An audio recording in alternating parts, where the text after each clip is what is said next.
जय माता दी सभी को, राधे राधे। आधुनिक काल पढ़ेंगे हिंदी साहित्य का सरल इतिहास से, जिसमें श्रीधर पाठक से 1876 से 1928। श्रीधर पाठक खड़ी बोली के प्रथम कवि हैं, जिनमें इस काव्य स्वच्छंदता के दर्शन हुए हैं। पाठक जी पहले ब्रजभाषा में कविता करते थे। उनका प्रकट प्रेम ब्रजभाषा काव्य में भी प्रकट हो चुका था। खड़ी बोली उनके भावबोध के अधिक अनुकूल थी। 1900 में उन्होंने गुणवंत हेमंत नाम की कविता लिखी। 1900 में गुणवंत हेमंत, ठीक है। इसमें प्रकृति को किताबी तरह से नहीं, अपनी आँखों से देखा गया था, ठीक है। इसमें ज्वार, बाजरा, खरीफ, रबी, सौंफ, सोआ, पालक आदि का वर्णन है। रीतिवादी काव्य में इन सामान्य चीज़ों को काव्य की भूमि से अलग रखा जाता था। देखते हैं। खरीफ के खेतों में अब सुनसान है, रबी के ऊपर किसान का ध्यान है। जहाँ तहाँ रहट परोहे चल रहे, बरहे जल के चारों ओर निकल रहे। जो गेहूं के खेत सरस सरसों घनी, दिन दिन बढ़ने लगी विपुल शोभा सनी। सुघर सौंफ सुंदर कुसुम की क्यारियाँ, सोआ पालक आदि विविध तरकारियाँ, अपने अपने ठौर सभी ये सोहते, सुंदर शोभा से सबका मन मोहते। यह सौंदर्य बोध रीतवादी और सौंदर्य बोध से भिन्न था। आसपास फैले हुए जीवन में यहाँ सौंदर्य दिखलाई पड़ता है। श्रीधर पाठक ने एकांतवासी योगी की रचना ख्याल या लावनी लय पर की है। एकांतवासी योगी की रचना ख्याल या लावनी लय पर की है। एकांत की तलाश भी प्रकृति में रमने की प्रवृत्ति का द्योतक है। इन्होंने गोल्ड स्मिथ की पुस्तक ट्रैवलर का छंदोबद्ध गोल्ड स्मिथ की पुस्तक ट्रैवलर का छंदोबद्ध अनुवाद शांत पथिक नाम से किया है, ठीक है। उजड़ ग्राम नामक इनकी रचना ब्रजभाषा में है। उजड़ ग्राम नामक जो इनकी रचना है ब्रजभाषा में है। इन्होंने छंदों को नए ढांचों में ढाला है।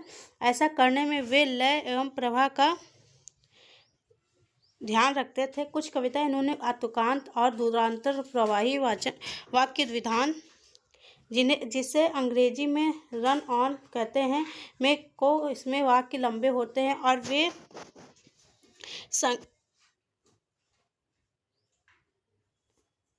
होते हैं और वे वंचित के साथ नहीं, किसी भी पंक्ति के बीच में समाप्त हो सकते हैं। जैसे कि सांद आटन की ये पंक्तियां देख लेते हैं। विजन वन प्रांत था, प्रकृति मुख शांत था, आवटन का समय था। एक मिनट में थोड़ा ब्लर आ रहा है, चलो आगे पढ़ देते हैं।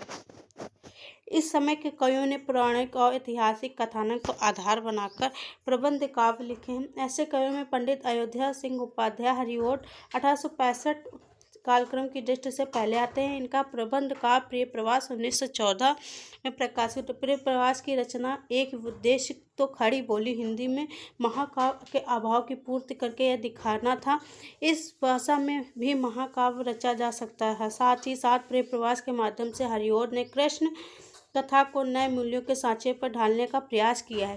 कृष्ण कथा की अलौकिक घटनाओं को बुद्धि संगत एवं विश्वसनीय ढंग से प्रस्तुत करने की चेष्टा की है। जैसे गोवर्धन धारण की घटना को उन्होंने इस रूप में प्रस्तुत किया है। लख अपार प्रसार गिरिंद में ब्रज धाराधीप के प्रिय पुत्र का सकल लोग लगे कहने, उसे रख लिया उंगली पर श्याम ने, ठीक है। अर्थात कृष्ण ने इंद्र के कोप से लोगों को बचाने के लिए इतना उद्यम किया कि लोगों ने कहा कि उन्होंने गोवर्धन को उंगली पर उठा लिया। इसमें कृष्ण को केवल राधा से प्रेम करते नहीं चित्रित किया गया। इसमें नवधा भक्ति की लोकपरक व्याख्या की गई है। मतलब कौन सी इसमें भक्ति की गई? नवधा भक्ति की। इसमें कृष्ण को जननायक का रूप भी दे दिया है, ठीक है। किसमें? प्रिय प्रवास में। तत्कालीन राजनीतिक दबाव तथा सामाजिक आंदोलन का प्रभाव इस कृत्य में खुलकर पड़ा है। प्रिय प्रवास में संस्कृत के अनेक छंदों का व्यवहार किया गया, जो पंडित महावीर प्रसाद द्विवेदी का प्रभाव ज्ञात होता है। प्रिय प्रवास की भाषा तत्सम बहुल है, कहीं कहीं तो केवल सहायक क्रिया की हिंदी की है, बाकी पूरी पंक्ति संस्कृत की है। ठीक है, देख लेते हैं। रूपोद्यान प्रफुल्ल प्राय कलिका राकेंद्र बिंबाना श्री राधा मृद भाषिणी मृगदेगी माधुर सन्मूर्त थी। ठीक है, हरिओत जी उर्दू छंदों का भी इस्तेमाल अधिकार पूर्वक कर सकते थे। वे तसम पदावली भी लिख सकते थे और बोलचाल की मुहावरेदार जबान पे थी। चौखे चौपदे ऐसे चौपदे का संग्रह है। क्यों पले पीस कर किसी को तू है बहुत पलीसी बुरी तेरी हम रहे चाहते पटाना पेट तुझसे पटी नहीं। अब ये पंक्तियां देकर पूछ सकते हैं किससे है। ठीक है, तो ये हरिओत की है। पद पुष्पशुम और वैदेही वनवास इनकी प्रमुख काव्य कृतियां हैं। मैथिली शरद गुप्त का देख लेते हैं। 1886 से 1964 हिंदी के लोकप्रिय कवि मैथिली शरद गुप्त की खड़ी बोली में हिंदी में लिखी रचनाएं सरस्वती 1906 से छपने लगी थी। गुप्त जी की कविताओं में राष्ट्रीय भावना चरम विकास पर पहुंची। गुप्त जी को भारत भारती से बहुत अधिक लोकप्रियता प्राप्त थी। भारत भारती में देश के अतीत वर्तमान का चित्र खींचा गया है और भविष्य की सुखद कामना की गई। भारत भारती देश के अतीत वर्तमान का चित्र खींचा गया और भविष्य की सुखद कामना की गई है। गुप्त जी की कविताओं में खड़ी बोली हिंदी को काव्य भाषा के रूप में प्रतिष्ठित होने में अभूतपूर्व सहायता मिली है। भारत भारती की पंक्तियां हिंदी भाषी क्षेत्र के शिक्षित जनों को कंठस्थ थी। कविता से जन जागरण का काम यदि किसी ने सबसे अधिक सफलता के साथ किया तो गुप्त जी ने किया। ठीक है, वस्तुतः गुप्त जी इसी कृत्य के कारण राष्ट्र कवि कहलाए। गुप्त जी व्यापक संवेदना के रचनाकार हैं। उन्होंने अपने युग के भावबोध को समग्रता में ग्रहण करके उसे चित्रित किया है। आधुनिक हिंदी काव्य में वैश्व उदारता के वे प्रतिनिधित्व हैं। संकीर्णता की गंध न उनके व्यक्तित्व में थी न कृतित्व में। उनकी कविता का विषय क्षेत्र भी व्यापक है। भारत के प्राय सभी धार्मिक मतों में विश्वासों का समाहार उनकी काव्य भावना में हो गया है। हिंदी के प्रसिद्ध कवियों में प्रबंध काव्य सबसे अधिक गुप्त जी ने ही लिखे थे। हिंदी के प्रसिद्ध काव्यों में प्रबंध काव्य सबसे अधिक गुप्त जी ने ही लिखे हैं। उनका वास्तविक काव्य प्रतिभा प्रबंध काव्यों में दिखाई पड़ती है। गुप्त जी के प्रबंध काव्य अधिकांशतः पौराणिक ऐतिहासिक। इन प्रबंध काव्यों की मूल संवेदना आधुनिक है। इसमें अतीत को नए बोध के अनुसार व्याख्यायित किया गया। इसमें विकसित चेतना के आलोक में अपने धार्मिक ऐतिहासिक महापुरुषों को देखा गया। गुप्त जी ने धार्मिक विश्वासों को आहत किए बिना कथा के भाव पक्ष को नए बोध से युक्त धर दिया। गुप्त जी के प्रसिद्ध प्रबंध काव्य इस प्रकार हैं। साकेत यह विशद प्रबंध काव्य है। इसमें लक्ष्मण की पत्नी उर्मिला को नायिका बनाकर रामकथा कही गई। साकेत जो है इनकी मैथिली शरद गुप्त का प्रबंध काव्य है। इसमें लक्ष्मण की पत्नी उर्मिला को नायिका बनाकर रामकथा कही गई है। ठीक है, यशोधरा इनकी इस नायिका गौतम बुद्ध की पत्नी यशोधरा है। ठीक है, विकट भट्ट जोधपुर के एक राजपूत सरदार की 3 पीढ़ियों का चलने वाली कथा है, जिसमें वचन निभाने का वर्णन है। रंग में भंग यह राजपूती आन की कथा है। गुरुकुल सिख गुरुओं की कथा है। किसान या एक सामान्य किसान के जीवन संघर्ष की कथा है। सिद्धराज पालसी का युद्ध के अतिरिक्त जयद्रथ पंचवटी उनके विख्यात प्रबंध काव्य हैं। पूछ सकते हैं कि कौन से प्रबंध काव्य है कौन से नहीं है। ठीक है, स्वतंत्र तो भारत में गुप्त जी जय भारत नाम से महाभारत की कथा लिखी। ठीक है, गुप्त जी की संवेदना की व्यापकता का प्रमाण मार्क्स की पुत्री जैनी पर रचित जैनी नामक कृति लिखी। ठीक है, कृति है। गुप्त जी की कृतियों में आधुनिक युग की लोकमुग्धता मानवीय करुणा के साथ घुल मिल गई है। उन पर गांधीवाद का प्रभाव स्पष्ट है। वे अतीत के प्रेमी हैं किंतु वर्तमान की विषमता को देखने से कतराते नहीं। सबसे बड़ी बात यह है कि वे नए युग विचारों व स्वागत करने में पीछे नहीं रहते, इसलिए उनका अतीत प्रेम भविष्योन्मुख है। वे लोक की महिमा प्रतिष्ठित करने वाले रचनाकार हैं। साकेत के राम घोषणा करते हैं, संदेश नहीं मैं यहाँ स्वर्ग का लाया हूँ, संदेश नहीं मैं यहाँ स्वर्ग का लाया हूँ, इस धरती को ही स्वर्ग बनाने आया हूँ। ये साकेत के राम की घोषणा है। गुप्त जी मानववादी रचनाकार है। राम के प्रति उनका यह निवेदन इस दृष्टि से है, ये महत्वपूर्ण राम तुम मानो हो, ईश्वर नहीं हो क्या? तब मैं निरीश्वर हूँ, ईश्वर मुझे क्षमा करें। प्राचीन कथा में नया भावबोध बढ़ने का उद्योग हरिओद ने प्रिय प्रवास में किया था। ठीक है, गुप्त जी ने भी वही काम साकेत में किया है, किंतु गुप्त जी की संवेदना व्यापक तो थी, उनमें रचनात्मकता क्षमता भी अधिक थी, इसलिए उनकी रचनाओं में प्राचीन आख्यानों में आधुनिक बोध कलात्मक के साथ रच बस गया और उतरा कर अलग नहीं दिखाई पड़ता। गुप्त जी की कृतियों में पारिवारिकता केंद्रीय संवेदना के रूप में उभरती है। संयुक्त परिवार भारतीय समाज की महत्वपूर्ण विशेषता है। संयुक्त परिवार भारतीय समाज की महत्वपूर्ण विशेषता है। स्वाधीनता की चेतना काव्य में अरूप नहीं रहती, उसका दबाव मानवीय संबंधों पर भी पड़ता है। गुप्त जी के यहाँ पारिवारिक संबंधों का चित्र नई चेतना के आलोक में किया गया। उर्मिला, कैकेयी, यशोधरा, लक्ष्मण, तथागत सब में कुछ न कुछ नवीनता है। गुप्त जी ने पारिवारिकता में जो मार्मिकता पैदा करते हैं उसे देखकर कहीं कहीं तो भावभूत की याद आ जाती है। इसी से संबंध में गुप्त जी नारी की भावना, नारी परिवार के केंद्र में होती है। नई चेतना ने भारतीय नारी जीवन की पीड़ा को पहचानना, नारी भावना को पहचानने और उसका चित्रण करने में गुप्त जी हिंदी काव्य के इतिहास में बेजोड़ है। नारी पात्रों में स्थितियों का जो प्रभाव पड़ता है उसका चित्रण गुप्त जी अचूक स्वाभाविकता एवं मनोवैज्ञानिकता के साथ करते हैं। उनके नारी पात्र स्वाभिमानी, देशभक्ति, कर्तव्यपरायण होकर अपनी निजी वेदना खो नहीं देते। साकेत की उर्मिला, यशोधरा की गोपा इस दृष्टि से बहुत जटिल किंतु स्वाभाविक और आधुनिक पात्र हैं। भारतीय नारी के जीवन के विषय में ऐसी मार्मिक उक्ति पूरे भारतीय साहित्य में शायद ही कहीं मिले। अबला जीवन हाय तुम्हारी यही कहानी, आंचल में है दूध आंखों में पानी। ठीक है, गुप्त जी ने मुक्तक भी कम नहीं लिखे हैं, उनके मुक्तक व्यवस्थित होते हैं, भाषा का प्रभाव चाहे उनमें ना मिले किंतु स्थिति योजना की दृष्टि से वे चुस्त होते हैं। गुप्त जी ने कुछ बांग्ला काव्य कृतियों का अनुवाद भी किया है। ठीक है, माइकल मधुसूदन दत्त के मेघनाथ वध का जैसा उत्तम अनुवाद उन्होंने किया है, काव्य अनुवाद का भी अभी तक प्रतिमान है। रामचंद्र शुक्ल ने लिखा है, गुप्त जी की प्रतिभा सबसे बड़ी विशेषता कालानुसरण की क्षमता अर्थात उत्तरोत्तर बदलती हुई भावनाओं और काव्य प्रणालियों को ग्रहण करते चलने की शक्ति है। इस दृष्टि से ये निसंदेह हिंदी भाषा जनता के प्रतिनिधित्व कवि कहे जा सकते हैं। एक बार फिर से देख लेते हैं।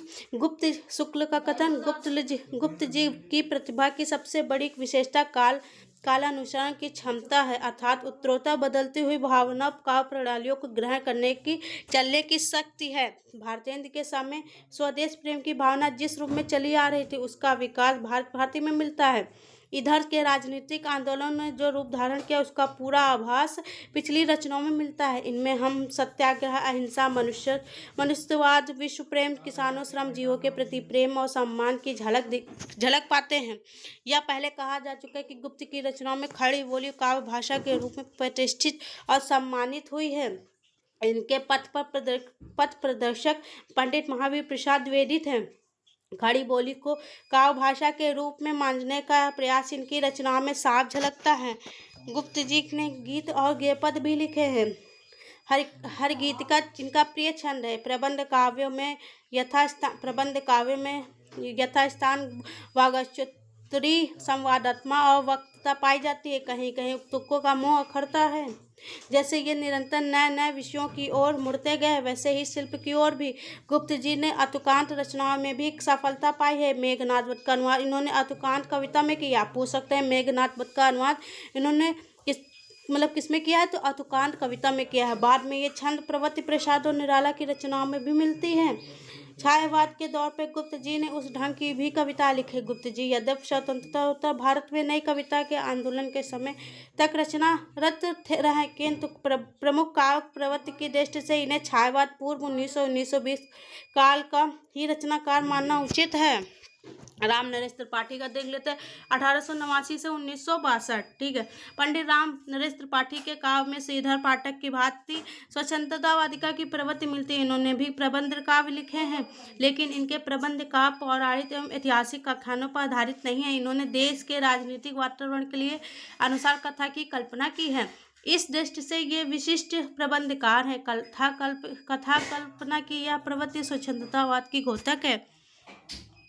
उनकी कथा कल्पना में नर नारी का मनोविज्ञान, युगीन भावबोध एवं प्रकृति की रमणीयता का सबका योगदान है। प्रेम की भावना और कर्तव्य का विवेक बोध, इन दोनों में देश प्रेम को बलवंती भावना बताकर कवि ने प्रेम को विस्तार दिया है। शुक्ल जी के शब्दों में देख लेते हैं रामनरेश त्रिपाठी के विषय में।